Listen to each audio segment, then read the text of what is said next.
É uma alegria muito grande para mim poder estar chegando mais uma vez até você com o programa Encontro com a Palavra.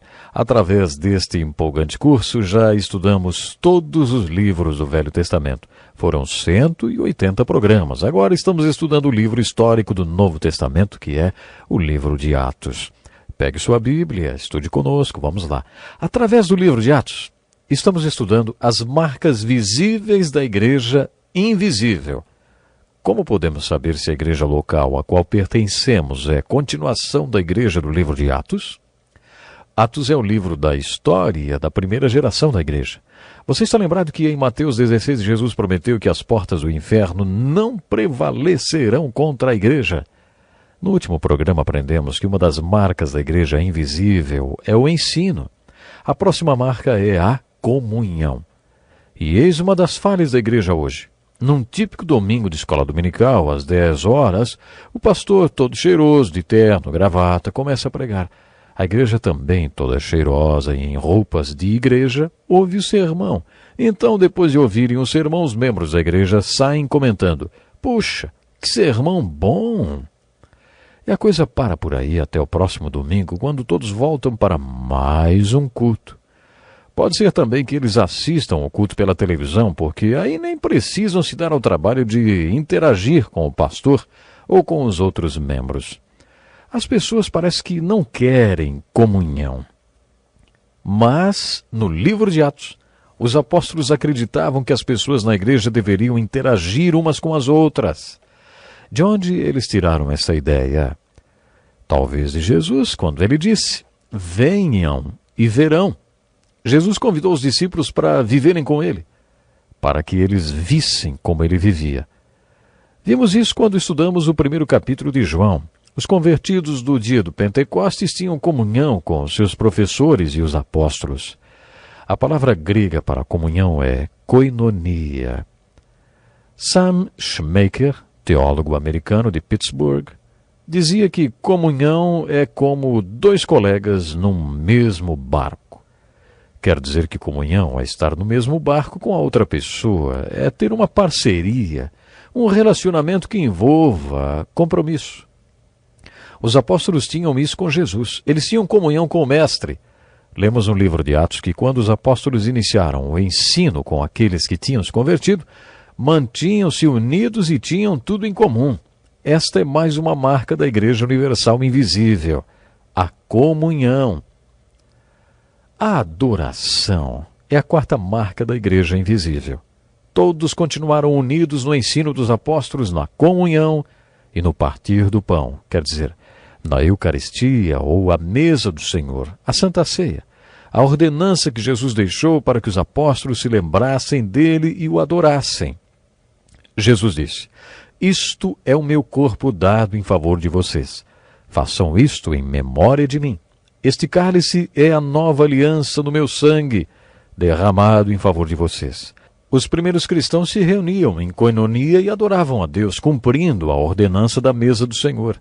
A igreja de Atos era uma igreja que também orava. Como não conseguimos fazer a obra do Senhor sem o poder do Pentecostes, devemos orar e pedir a Deus que nos dê poder. Ore sempre.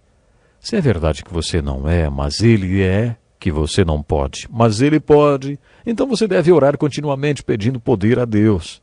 Quem mais poderia ser um vaso através do qual Deus trabalha, senão você, hein? Recapitulando as marcas da igreja invisível de Atos, temos então a missão, evangelismo, o ensino, a comunhão ou koinonia e a adoração. A quinta marca era a oração. Lendo o livro de Atos e o Novo Testamento, identificamos mais 10 marcas da igreja invisível. A unidade é a próxima. A igreja formava um só corpo. Em João 17 lemos que Jesus pediu 5 vezes que os discípulos fossem um. E eles eram um e tinham uma só mente, a mente de Cristo. Eles tinham unidade. A 7ª marca poderia ser chamada de diversidade. Eles tinham unidade, mas não tinham que rejeitar a diversidade. Existem empresas que têm unidade, mas que não toleram diversidade.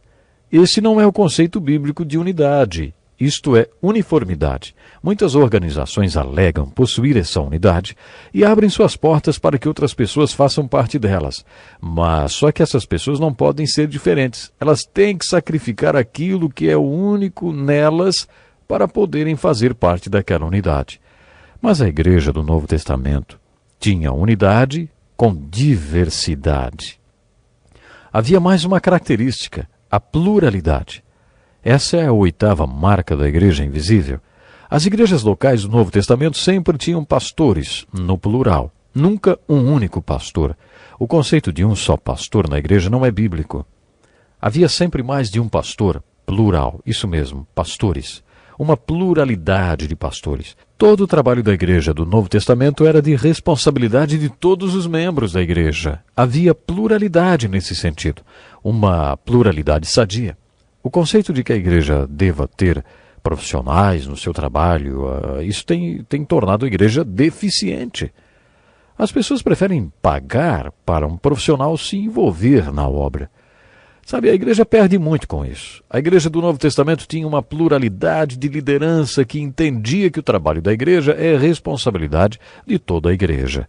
A nova marca visível da igreja invisível é a empatia ou o amor prático. Era isso que o mundo percebia de diferente na igreja do Novo Testamento. Puxa, como eles se amam! Será que as pessoas falam isso da igreja de hoje? Será que posso falar isso da minha igreja? Uma das marcas da igreja invisível é o amor uns pelos outros. Na última ceia com seus apóstolos, Jesus lhes disse: amem-se uns aos outros. Como eu os amei, vocês devem amar-se uns aos outros. Com isso todos saberão que vocês são meus discípulos, se vocês se amarem uns aos outros. Essa empatia, ou esse amor de um pelos outros, é a nova marca da igreja invisível. Igualdade. Essa é a 10ª marca.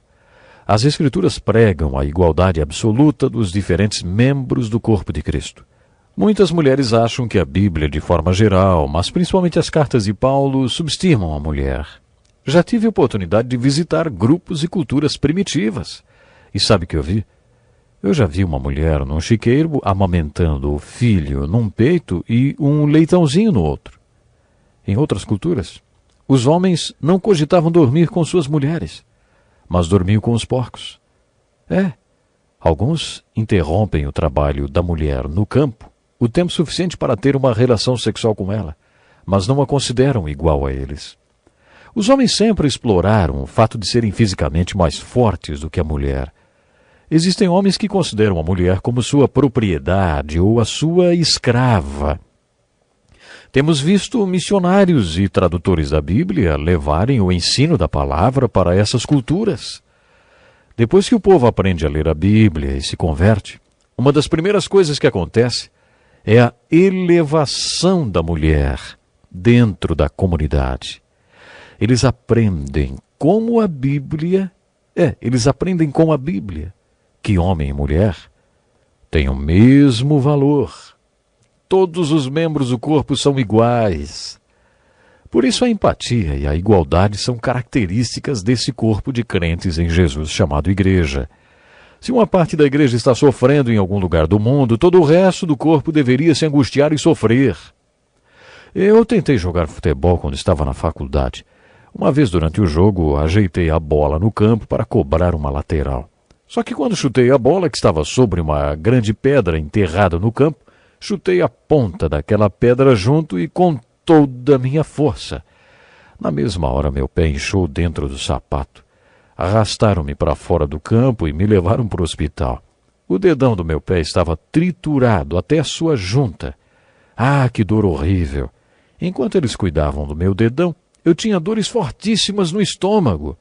A pancada tinha sido no dedão do pé, mas o meu estômago estava doendo também. Eles me disseram que aquela reação era causada pela empatia do sistema nervoso. Tudo está ligado. Segundo o apóstolo Paulo, é assim que deveria acontecer com a igreja. Se o membro sofre, todos sofrem também por causa da empatia entre eles.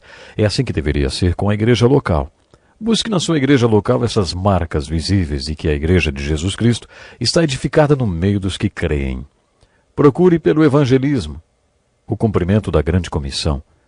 Procure pelo ensino, pela koinonia ou comunhão, pela adoração, a oração, pela unidade com diversidade. Procure pela pluralidade, pela empatia e a igualdade. Na sua leitura do livro de Atos, busque pelos padrões que demonstram que a igreja é e deve ser. Existem padrões que devem ser seguidos e devemos buscá-los. Não é sempre que vamos acertar, mas, pelo menos, devemos ter certeza do padrão-alvo que devemos perseguir. O livro de Atos nos mostra, de maneira prática, quais são esses padrões para a igreja local e como ela deve agir. Encontramos muitos outros padrões para a igreja no livro de Atos, além destes 10 mencionados. Por exemplo, perseguições e problemas internos. Esses 2 padrões sempre estiveram presentes na igreja. Costumamos dizer que o diabo passou 3 séculos tentando acabar com a igreja através da perseguição. Como não conseguiu, por volta do ano 313 d.C., ele se infiltrou nela. Foi quando o imperador Constantino abraçou a fé cristã e tornou o cristianismo a religião oficial. A partir daí, todo mundo queria ser cristão. É por isso que no ano 500 d.C., só se conseguiu um emprego no Império Romano se declarasse cristão. Desde esse tempo temos enfrentado um grande desafio. Como diferenciar quem é e quem não é cristão, para o caso de querer atingir só os cristãos? Como saber quem é realmente cristão? Desde que o diabo entrou para a igreja, tem sido difícil dizer quem é e quem não é. Mas observe este padrão. Quando não existe perseguição, o problema aparece dentro da congregação. Procure observar no livro de Atos quais eram os padrões e procure aprender com esse livro histórico do Novo Testamento, porque essas coisas aconteceram a eles como exemplos e foram escritas como advertência para nós, sobre quem tem chegado o fim dos tempos. Você identifica todas essas marcas e padrões na sua igreja local? Ore a respeito disso. Coloque diante de Deus a sua vida e a sua igreja, para que ela tenha todas as marcas da igreja invisível do livro de Atos. Eu conto com você para o próximo programa. Até lá. Este é um estudo escrito pelo Dr. Dick Woodward, na voz do pastor Edson Bruno.